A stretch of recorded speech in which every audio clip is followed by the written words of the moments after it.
What's up, you guys? So since I started posting a bunch of these videos about Lyft and Uber, I've gotten a lot of comments and questions about driving for them.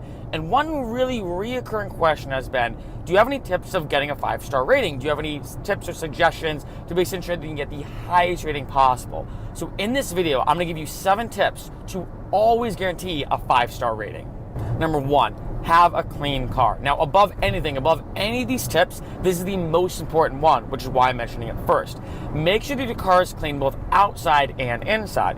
For example, when I started driving in Boston, I never really had to worry about the outside of my car. It rained a lot, it snowed even, obviously, so the outside of my car wasn't as big of an issue. But in LA, since it barely ever rains, I actually had to go to car washes more often because the outside of my car was extremely dusty, and I even got a couple comments of people that I was driving. So just keep that in mind. In addition, when it comes to the inside of your car, just make sure there's no trash. Obviously, it doesn't have to be, perfectly spotless, but I'm telling you, when someone opens that door and they instantly see a clean, nice and neat car, that automatically can guarantee a 5-star rating. Number 2, make sure your car smells good. Now, I wanted to mention this one because it seems like common sense, but the truth is you can get very accustomed to how your car smells, especially if it smells bad. And I've been in some cars before that I got in the Uber. It was perfectly, spotless, super, super nice, but it smelled horrible. And obviously, that if anything is worse than the car being a little bit dirty, So I would link this below if you want to buy a couple of those, trees on Amazon or some of those like air fresheners that you attach to your air vents. Definitely buy them. They're only like a few bucks, and I promise you it's gonna make the experience way better. Number 3, make sure you get a car phone mount. Now, I've linked this below to my favorite one, but basically what they are is something that attaches to your windshield or even to your air ventilation system that allows your phone to be there hands-free. And not only is this easier for it to be right there as opposed to like looking up and down like this, but it's also way safer. I know people have taken Lyft or Ubers that the person did that thing where they had their phone out in front of them and they looked up and down and they didn't feel safe. The person had to keep swerving because they by accident hit a car, so on and so forth. And I know I've heard of a lot of riders getting bad ratings who did that because obviously it's no surprising when you take your eyes off the road over and over again, people in the car can get a bit nervous. So I highly suggest getting one of those phone mounts, not only because it's easy, but for your safety and your passenger safety as well.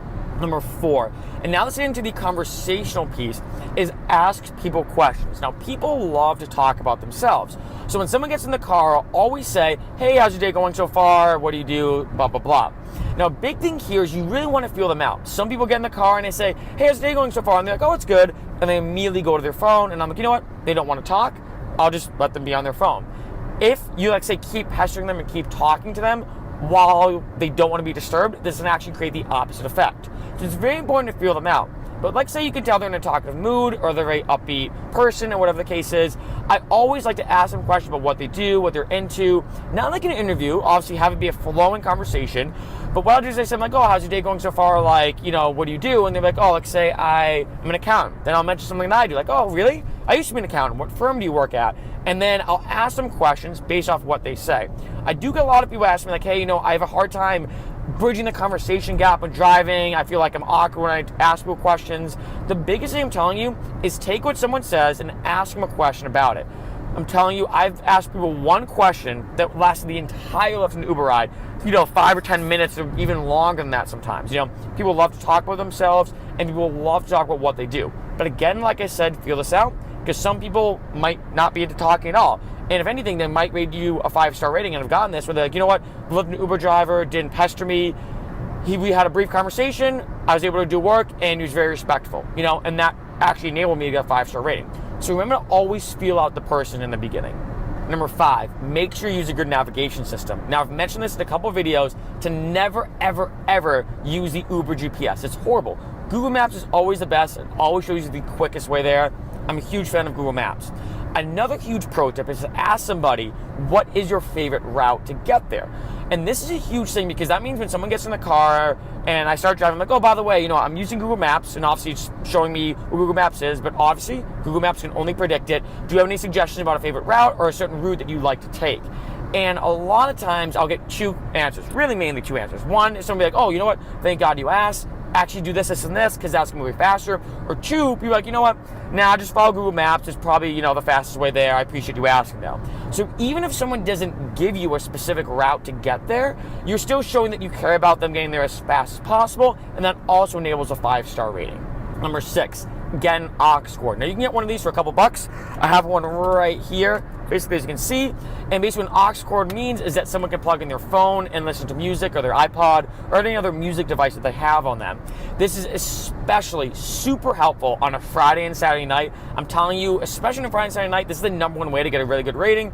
As I'm driving, I'll usually make a comment as a joke. I'll be like, oh, here's an Aux Cord for you to put on whatever music you want, as long as it's not country, and that's the way you usually kick that off, and that's a great way to really get like a good rating. And obviously it kind of makes it funny because people are like, oh, thank God, I hate country, or whatever the case is, so that's a great way to really give a better customer experience by people being able to put on whatever music they want, especially when people are going out to like the clubs, the bars, and on a Friday and Saturday night. And lastly, number 7, a very interesting one, is to what I call finish off strong.